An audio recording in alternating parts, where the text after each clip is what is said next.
Hello everybody, and this is Molenga. Welcome back to my channel. Thank you for joining me on a journey of personal and spiritual development. The title of my video today is Get Out There.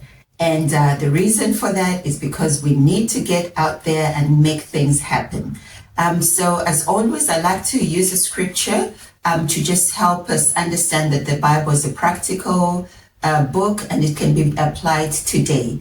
And so the text I'll be taking today is from the book of Ruth.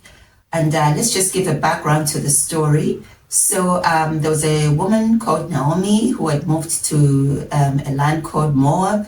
And she lost her husband and she lost her two sons, but she remained with two daughter-in-laws. Yeah, you know what I mean. Anyway, so she heard that there was food in Israel, that the Lord had given Israel good crops, and so she decided to get out there and go where the food was. And so she took her two daughter-in-laws. But what happened is along the way, she asked them to go back and begged them to go back. And one of them, Orpah, agreed to remain in Moab. But Ruth decided to go with her mother-in-law. And so that's where we pick the story. So obviously it was an older woman and a young lady who was, who was a foreigner in this land. And so Ruth decided that she needed to go out there and start providing for the two of them. And so that's exactly what she did. And she said, she would go, it was during the barley season, and I think the wheat season as well. I'm not sure if it's the same thing, but anyway, it's a season of sorts where they were harvesting. And she decided that she would go into the fields and just glean from the leftovers. So as the harvesters were harvesting the crop, they would leave a little for the poor and the widows. And so she decided that she was going to go out there and get some provision for the family. And so you can see here that she wasn't waiting for Calvary to come and save her. She knew that she needed to do something about it for her and her mother-in-law. And of course, the mother-in-law gave her the blessings, and out she went there. Fortunately for her, and I say fortunately, but really it was God working with her, because when we take the first step, we give God something to work with. And she had given God the first step. In my previous video, I spoke about how God can take your nothing and turn it into a something, because the little that you have, God can multiply. So what did Ruth have? Ruth had a good heart, right? She wanted to take care of her mother-in-law. And then also she was hardworking. So those are the things that she had in her house. She didn't have like natural resources, but she had a good heart and she was willing to work, and God had something to work with. And so out she went into the field and stumbled, and I put it in inverted commas, but she didn't stumble. She was led by God when she took the first step, and she landed in a field owned by a man called Boaz. And as it happened, that day Boaz came back, to check the fields from wherever he had been. And he asked, who's that young lady, there working? And it's important to understand that, the poor or the widowed would go behind the fields to try and get some leftovers, right? So she was not the only one, but God made sure that she was noticed. She was walking in God's favor. So she did her part, and then God did his part. And so Boaz asks and says, who's that lady there? And there was a good report about it. Said, hey, she's that daughter-in-law, Naomi's daughter-in-law, and she's been at it working, since morning. She only stopped, for a few moments, to rest, and then she was back at it. And Boaz instructed his workers to not just leave the normal bits and pieces that they left, but to actually leave a lot more so that life would be made easier for Naomi and she could get more. And sure enough, she did. At the end of the day, she had a bushel full, and by the time she gleaned, she removed the husks and everything, she had half a bushel. But that happened because she took the first step and she put herself out there. And what's more is that Boaz actually said that, you know what, stay in this field, don't go elsewhere, lest you're molested. And he instructed his men to be kind to her and to look out for her. And so she was safe there. And so she just didn't do it for one day. The following day she was out there, and and she kept at it.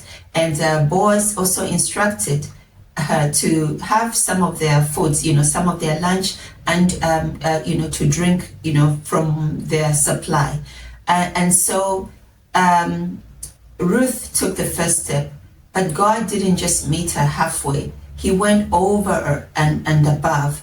And that's why it's so important that if God has given you an instruction, or you are just in a situation where you need to do something, don't expect others to do everything for you. Don't blame others for not helping you. You go out there with what you have, whatever it is that you have. Ruth didn't even have, like maybe implements to use. She just had her hands, her feet, and she had the willingness to go out and work. And if you read further in the story, you of course find out how she eventually gets married to Boaz. But even before that, the mother-in-law asked her to go out there. And I'm not saying, ladies, let's go out there and put ourselves to men. But in the culture of the day, the mother told her that Boaz was one of the people that could redeem her, redeem the land, but also marry her. And the grandmother told her what to do. And what is it that the mother told her, the mother-in-law told her to do? I like it that she said, take a bath, all right, perfume yourself and wear your best dress, and then go do X, Y, Z. So it doesn't mean that because God is with us or we walk in God's favor that we should be shoddy.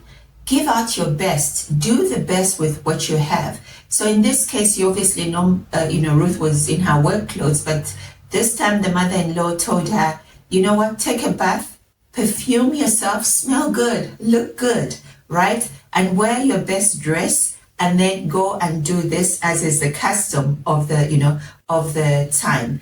And as they say, the rest is history. Boaz did marry Ruth. And what's so interesting is that Ruth became the grandmother of King David, as a result of putting herself out there and taking herself out there. So that's the same thing with us. Those ideas that we have, those dreams that we have. And I may seem like a broken record repeating these things, but it's important because a lot of times we think, we're expecting something extraordinary, that big break. And yes, it can happen and it will happen, but there's your part that you have to do by putting yourself out there and getting yourself out there. Take action. Take action. And action doesn't mean, gigantic steps. Take those small steps, and over a time, those incremental steps add up, and they compound, and you get the big results. Look at the life of Ruth, right? So she starts out with Naomi, decides to go with her so that she could take care of the mother-in-law. Along the way, she has an opportunity to turn back, but she refuses to turn back, and she says, your people will become my people, and your God will become my God. And how wonderful that she said, your God will become my God, because that God, was so happy with that statement that he rewarded her for her faithfulness.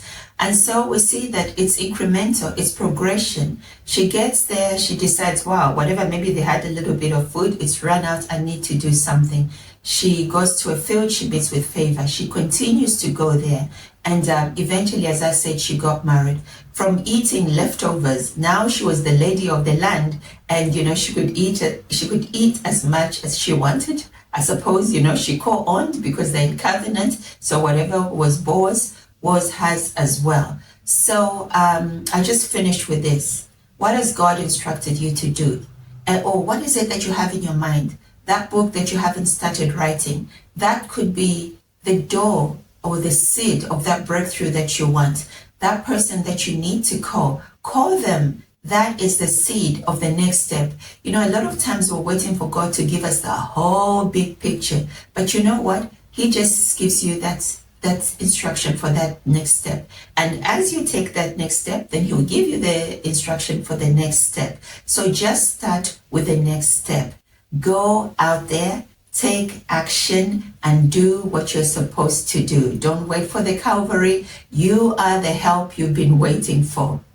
Well, until the next video, it's bye-bye. I will link videos in the same theme to this one. And so I trust that you've been inspired and therefore you want to listen for more, and you want to watch more.